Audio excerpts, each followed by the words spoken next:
Hey ladies, it is Kristen Burgess, and today we are here to talk about how to talk about wanting to have a natural birth and why a natural birth is worth it. And I'm a little bit chaotic today, y'all can't see it, but I'm cleaning out my closet, and so I have like everything from my closet is right under me, so I'm hoping I'm close enough to the camera to get good sound.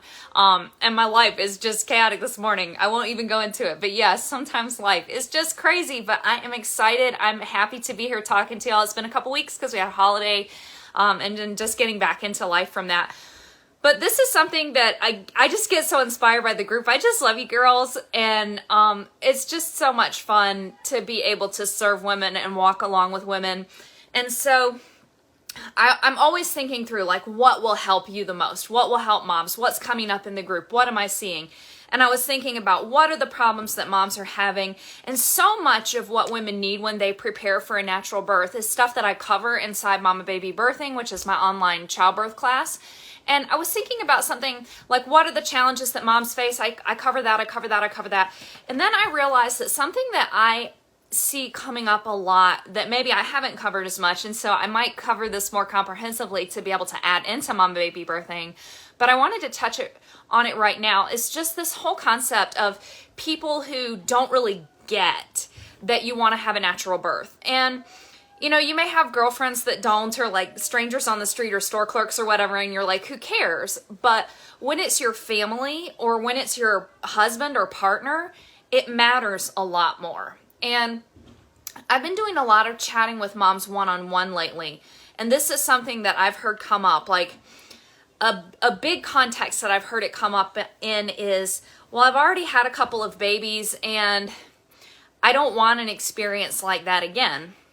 But when you talk to your husband or your partner about it, they're like, well, we've already had babies and this worked just fine and everybody seems okay, so why do you want to do it this time? Or you've had 6 babies, why would you need to take a birthing class or whatever? That sort of thing comes up. Like, why would you need to learn to have a natural birth when what we've done before works? And then from family members, and especially from female family members, you can hear like, well, you know, Great Aunt Edna just had to have C-sections and she was fine and she was happy with that, and why can't you just be happy? And well, I went to the doctor and he saved your life, so how could you possibly doubt that would be a good thing? And it can get really emotionally intense. I think it can get really emotionally intense with your husband or partner because they're your husband or partner. And then with family members, especially with female family members, it gets emotionally intense because it's because it sounds funny to say this, and I've done a podcast on this before too, because it's not actually about you, it's about them. And so it gets emotionally intense because they're saying something to you about your experience, but the reality is it's about them.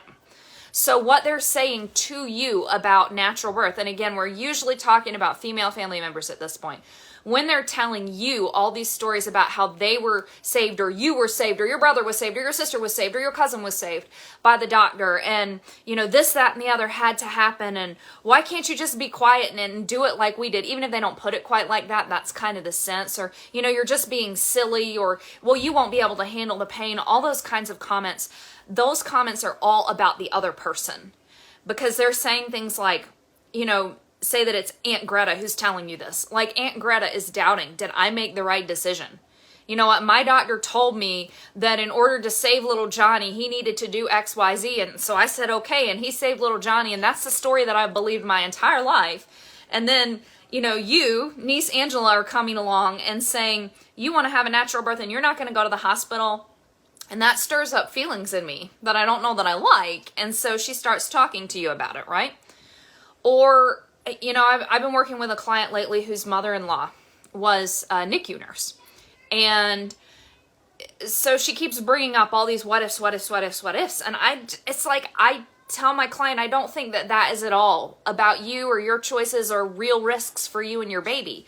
It's like her working through things and her being in an environment. And that's another thing to remember, ladies, especially with our older female relatives, like even our mothers and our aunts and our grandmothers and our mothers-in-law and all of those people, is they were giving birth in a really different time than us. This isn't exactly related to birth, but so One of my kiddos has recently been diagnosed as being on the autism spectrum, high functioning on the autism spectrum, and has a lot of learning challenges, right? It's a real struggle. And I was talking to my mom about some of those test results, and she's like, you know, I heard so many of those same things about your brother, so my brother, and we just didn't have a name for them then. We didn't have a label. We didn't call them that at that time. And so in a lot of ways, when we talk to older family members about pregnancy and birth, it's similar. Like, we know a lot more now about how the physiology of birth works. Like, most people, I said that we would talk about some of the advantages of natural birth because I feel like they can be helpful, especially with talking with your partner, maybe not so much with family members, but usually we think about the typical advantages. Oh, I don't want any drugs in my baby. That is usually the number one reason why moms first think about having a natural birth, which when we think about it is like completely unselfish, right? I don't want drugs in my baby. And that was, you know, that was it. There was this intuitive understanding. And also women, like if you go read the stories in, say, spiritual midwifery from the farm midwives, that's a hippie commune for those of you who aren't familiar with it, but they kind of were part of the rebirth of home birth in the United States. And some of those women had experienced like twilight sleep and that kind of thing with first babies, and they knew they didn't want that again. So they were in that generation where there was a transition happening. And so, you know, they knew that they didn't want that experience for themselves, and also they didn't want that for their babies. And so really that was the beginning of the natural birth movement, was I don't want this for my babies. And some of those women who are in that crossover, like they didn't want that experience for themselves either. But at its core, it was, I don't want drugs in my baby. And you can still talk to any labor and delivery nurse today, and they'll tell you that there is a difference between babies who are born naturally and babies who were born with moms having an epidural. And it may not be a huge deal or whatever, but those babies are a little slower to nurse, a little slower, kind of just a little slower on the uptake. And does it have any long-lasting effects? We don't think so. But does it have effects immediately that people notice? Yes. And is that enough to say, you know what, I want to try to avoid that for my baby? Yes, it is. But when I said that we would talk about benefits for mom and baby, that's not what I was talking about, because I think that's obvious. Like, everybody kind of gets that that would be the purpose for natural birth. But there are so many things that we understand now that we didn't understand, because remember, we're talking in the context of thinking about female relatives who might think our birth plans are silly, or who may even be a little hostile to them. And remember, that hostility is because of their own guilt or their own processing. It doesn't really have anything to do with you.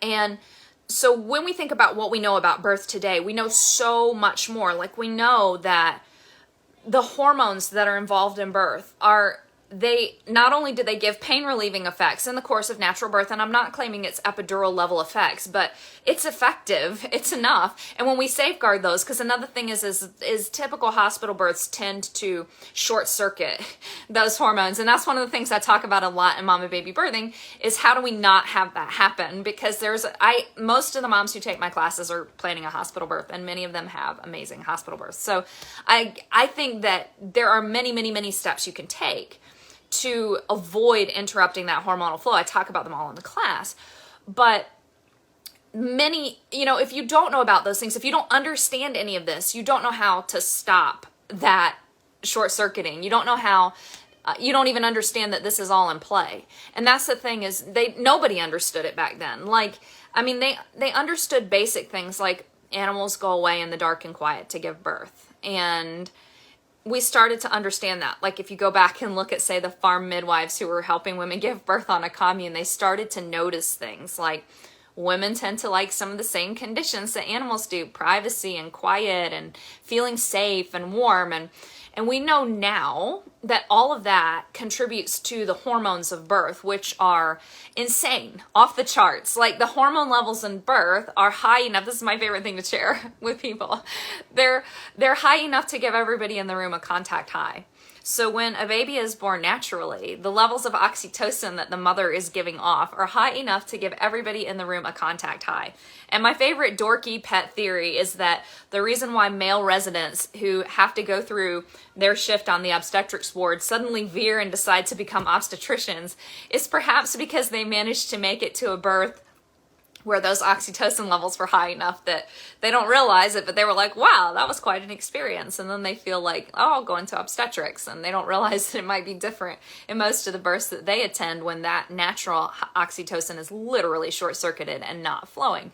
But what I'm saying is that there are so many hormones going on in the protective process of birth, and so many hormones that contribute to one of those benefits for mother and baby, not just the pain relief, but also the ultimate or the inherent safety of birth. Like, natural birth is safe. There will be some mothers and babies who need medical assistance, and for them, we are grateful for the obstetricians and their surgeries and everything that they can do. We are grateful for skilled providers who can help if a mom and baby needs it. But the vast majority of mothers and babies do not need assistance, which is why we as a human race are here, because birth usually works and we can usually trust it.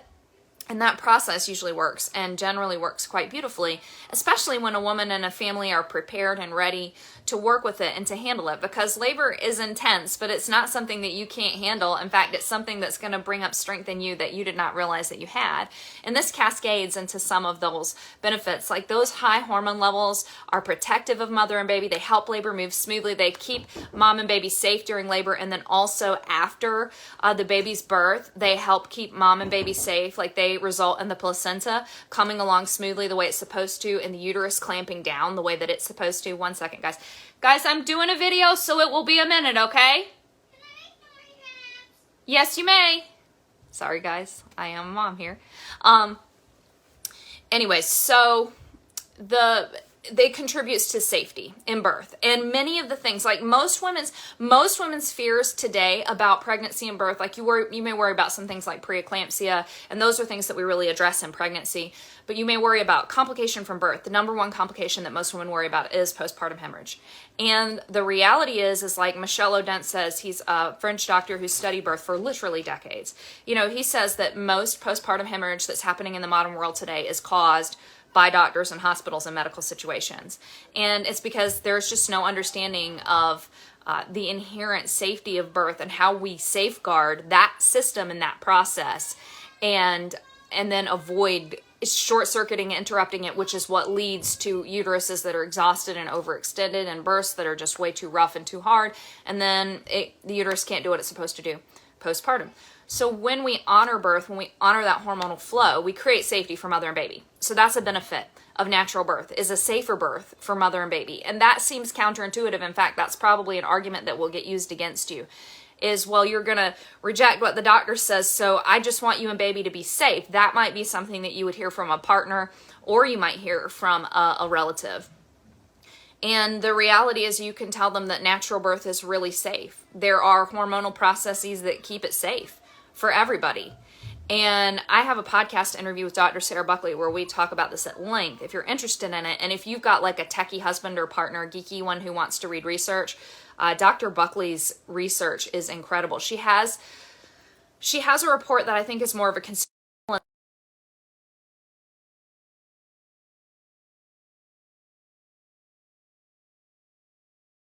Okay, ladies, so what I'm doing is I'm just going to record the rest of this on my phone, and then I will upload it in the group, and I may see if I can get my 16-year-old to put the videos together so that they're all in one for you. And again, I so apologize for all of this in the middle of it.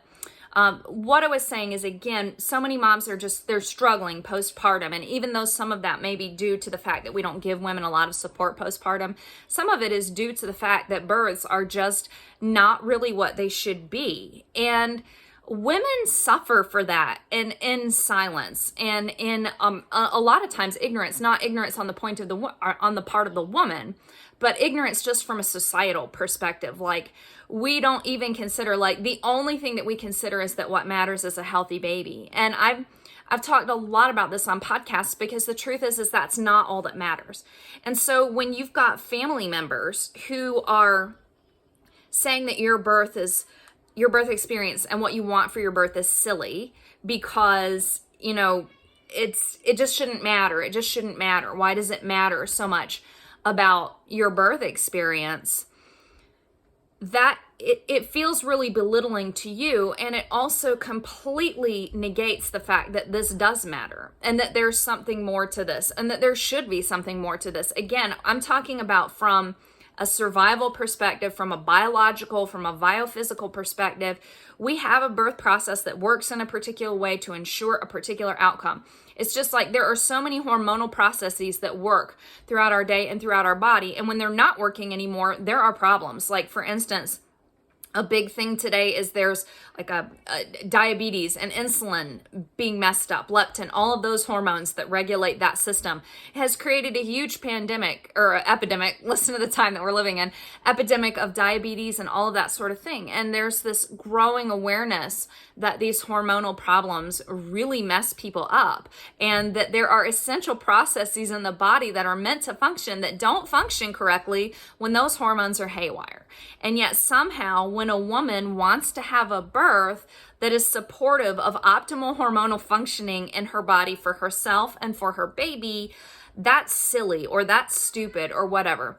And I think that part of the, baby, I will be out in a few minutes. I think that part of the, so if it's not the video, y'all, it's my kids. I'm so sorry. This is real life, you know, this is real life. I hope that you ladies can follow me, because I feel like I keep having to go back to the same thing over and over to figure out where I was. Hormones create an optimal birth, and that creates a better system-wide function all over. There are moms who struggle after they have a good birth for other reasons, so I don't want to say that that doesn't happen, especially not if that's been your experience. But truly, a good birth experience is really important. You may have heard me say before that even women in nursing homes who are starting to struggle with dementia and other issues, cognitive issues, can often describe their baby's births in great detail. That's something that makes a profound impact on a woman.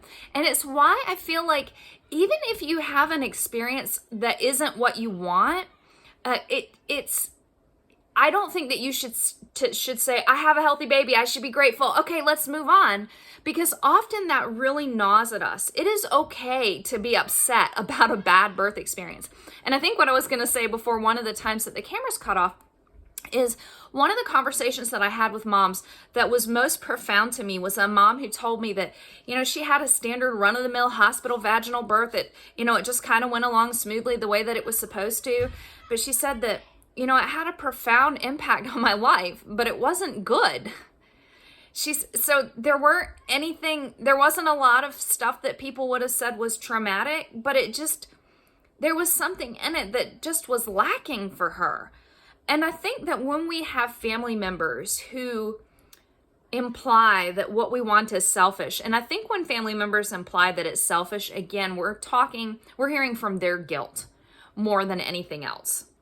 You're hearing them speak from their guilt and their fears about having to go back and look at the choices that they made or the stories that they told themselves or that were told to them that they believed. And that may have been true, or it may not have been true. You know, my birth was a cesarean birth. Like, I was born via cesarean, and my mom never got past 1 or 2 centimeters, was told just failure to progress. And my mom had many issues going on. She's a sexual abuse survivor, all kinds of things. And so some of that stuff may have been true. But I also, you know, if she had been in a situation where she felt safe and respected, like with a midwife, may it have been different. She remembers her OB fondly, and she's grateful for that experience. And you know what she feels like the OB did. And she felt like I was a big baby. I was 8 pounds, 3 ounces. And, you know, but when I think about it in perspective, I'm actually a little bit smaller than my mom. And, you know, here's one of my favorite things to show is this little guy back here, my Phoenix. He was 10 pounds, 10 ounces. And so I just, you know, you can't armchair quarterback somebody else's birth for sure. And there's probably limited good to armchair quarterbacking even your own birth experiences, though. I think there, again, is validity in going back and processing them and thinking about what happened and what was done to you and where you felt like you didn't have a voice as you prepare for a new birth experience. But it's really, you know, it's really important to realize that wanting a good birth experience is a valid thing. And it's not silly to want that. It's not silly from a scientific or biological perspective. It's a good thing. It's wanting an optimal birth for you and your baby, that sets you and your baby up for the best success, and that sets you up for mothering success. So I talked a lot about bonding, and I've talked about how this can be beneficial for us going into the postpartum period from a mood perspective for mom. And the reason for that is, again, those hormones and that ecstasy and that feeling, not just the hormonal feelings of ecstasy and euphoria, which I can promise you are wonderful and are very real, but also that feeling of being respected and listened to and being autonomous, being sovereign in your experience. Those things really make a big difference. So if you're working with a care provider and you feel like they have that level of respect for you and that they support you and that they're in your corner, so to speak, and that when they're dialoguing with you about their thoughts, it's as if you are equals and they're respecting you to make the decision as mother, even if you say, what would you do in my shoes, doc or midwife? And that's a perfectly valid thing to ask, and let them give you their opinion. But what the thing is you feel like a partner, an equal. My mom is in a long-term care facility, and she was having issues with a UTI, and I was on the phone with the nurse, and I had to make the call because my dad wasn't available to do it. And I asked the nurse, what would you do if it was your mama? As I was trying to make this call from 1,600 miles away. And, I never felt like, I felt like we were equals. She was going to give me her professional opinion based on what she was seeing going on. And I liked that. And you can do that same thing in a birthing situation or in a pregnancy situation. I'm never telling you that you shouldn't listen to your care provider or that you shouldn't dialogue with them. But what you should feel is respected. You should feel heard. You should feel like it's easy and comfortable to ask for the information that you want, and that you're able to take that information and do with it what you want. And that goes into so very much. So and that goes into building not a better mom, but more confidence, more self-confidence in you, more belief in yourself. And even if ultimately you are one of those moms who needs help during birth, if you feel like you've been respected and you've been able to do it your way, so to speak, the way that you want, to try the things that you want, to dialogue and work with your care provider, and ultimately they say, if I was in your shoes, I think I'd go for the cesarean, and you decide, doctor, I think that you're right. You feel like you were listened to and respected. And there's going to still be some healing, both physical healing and also emotional, mental healing as you go through that. But you come out much, much stronger. And that's why the preparation matters so much. Because no matter what happens, it matters. Your experience matters. Your ability to prepare for this experience the way that you want to matters. And that's perhaps the crux of what I wanted to get to with talking about all of this, is how much you matter and how much this matters to you, and how much this respect and this ability to make these decisions, to make these calls, to feel like you're fully prepared and have been able to prepare the way that you want to be matters.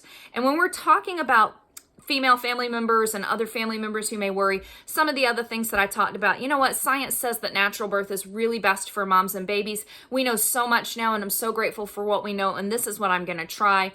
That can be a good way to talk with them. And, thank you for sharing your experiences. I know that you went through so much, and I love my care provider, and this is what we're working through for us and what we know about what research says now. Those might be appropriate channels to talk with them about that thing. But when we're talking especially about preparing for birth, and you've got a partner who's kind of resistant, like you've had a few babies and they're like, why do you need to do something different? It can be hard to say. It can be hard to communicate that. You know what? But I like to use feeling words. I feel sad when I think about those babies' births. I feel like I missed part of their births, and they were healthy, and I'm so grateful for them, and I'm grateful for you being there beside me, supporting you. But it feels like something was missing, and I felt, I could feel that in the postpartum period, and I don't feel like I was able to be the mom that I want to be, and I don't want to have that feeling again. I don't want to feel like that again. I want to prepare, and I've learned so much about how pregnancy and birth works, and this is going to be our last baby, or this is, with this next baby, I really want the chance to try. We know that natural birth is the best for the baby. And even though the other kids are okay, and we had epidurals before, I don't want that for this baby. Use feeling words and use I want and I don't want. It doesn't necessarily, you don't have to say anything about him. It's all about you, because pregnancy and birth is all about you. And that's one of the things I want you to understand, to accept, and to embrace. It is okay for it to be all about you. And I know how hard it is in our society. We as women are naturally nurturers. We are naturally self-sacrificing. We naturally give ourselves up for everything. We come from many, many, many different traditions that say that you're not supposed to put yourself first, that you're wrong, that you're bad, that you're inherently, innately, blah, blah, blah, blah, blah. And I'm not going to get into religious discussions. I'm not going to get into political discussions. I'm just going to say that that is the force and the weight that many of us are bringing with us to pregnancy and birth. But the truth is that you matter, and you get to be first, because you are literally in the process of co-creating and bringing forth new life. And then you are literally going to be the person who nurtures this new life, God willing, going forward. And you deserve to do that in strength and integrity, with high self-confidence, and with a measure and a level of respect for the fact that you have decided. You may intuitively feel, you may feel dissatisfied, you may feel traumatized with a previous birth, or you may intuitively feel that this is what I need to bring forth this baby, and this is what I want to do, or that it was okay, my kids are okay, I love them, they're blessings, but I want something different this time. You are allowed to feel that. You are allowed to have that experience, and you are allowed to share that with your husband or your partner and say, you know what, I don't want to do it that way, or I don't want to do it the standard way. We know so much about how a natural birth, how honoring the hormones of birth, and all of that science and that biology, how all of that benefits mother and baby in both the safety of birth, and also it benefits mother and baby in the postpartum. There's better bonding, there's stronger bonding. The mom feels better, she has more self-confidence, she's stronger. On the whole, she is a stronger mama bear to her baby. She is a better mother. I want to experience that. I want the chance to prepare for that. And even if it turns out that we need interventions, at least I had the dignity of being able to say, this is what I want to prepare for, and this is what I'm going to do to prepare for it. I have the right to dream. I have the right to dream. I have the right to want this. I'm so sorry that my kids are being so noisy right now. Baby girl, I'll be out in a minute. You guys are okay. So you have the right to dream. You have the right to want this. You have the right to plan this. You have the right to prepare for this. This is your body. This is your experience. No man will ever push a baby out of his vagina. I'm sorry. It biologically is not going to happen. Ladies, I am all about the women here. My life's passion is for mamas and babies, right? So you have to have started out with the biological parts, and no dude is going to do that, at least not in this era where we're living in right now. He is not going to understand. He's not going to understand the profound hormonal effects, just like he doesn't get how a period influences you, or how the sky-high levels of estrogen during pregnancy influence you. He just is not going to get it.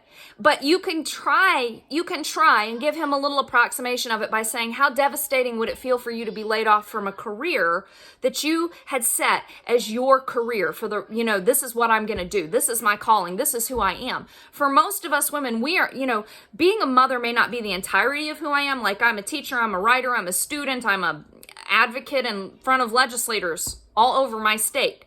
I have many roles besides mother, but mother is my core calling. Sometimes people will tell me, Kristen, you should give up natural birth and baby care. You should give up the business so it's less stressful for you taking care of the kids, or you should give up homeschooling or whatever. You should give something up. And when I think about it, it's like I would give up natural birth and baby care before I gave up homeschooling my kids, because to me, being a mother is really the core. And I love you ladies, so I juggle everything, right?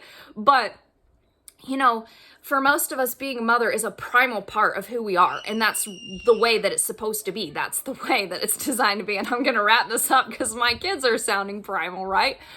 But it's just so much that I want you to get, that I want you to feel, that I want you to have within your bones. It is your birthright. And even if you need help, in the end, it is your birthright to be able to explore, to be able to hope, to be able to dream, to be able to prepare, and then to be able to look at it from the other side, and to be able to process, and to be able to heal, and to have it matter. It matters. And that's the problem with people poo-pooing it and saying that it's silly or that it's selfish. It's not. It really does matter. And an amazing birth experience really goes a long way. My life went to hell in a handbasket 4 years ago. I was living in hell.